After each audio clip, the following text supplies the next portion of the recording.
Petition for bail ng mga kapwa-akusado ni Teves haharangin ng DOJ. Naritong news scoop ni Gia Rafael. Haharangin ng Department of Justice ang inihaing petition for bail ng mga kapwa-akusado ni dating Negros Oriental Congressman Arnolfo Teves Jr. sa Manila RTC Branch 51.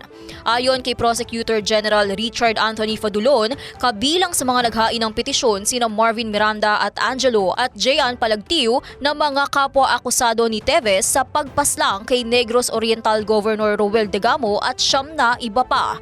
Tatalakayin niya ang petisyon ng mga akusado sa pagdinig na sisimulan sa susunod na taon. Sa halip na maghain ng petisyon, iginiit ni Prosecutor General Fadulon na ihaharap na lamang nila ang mga testigo sa korte at korte na ang magdedesisyon kung sapat na ang testimonya ng mga ito para hindi makapagpiyansa ang mga akusado.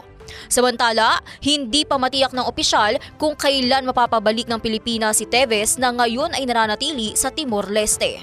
At yan ang News Scoop. Ako si Gia Rafael, nagbabalita ng tama, naglilingkod ng tama.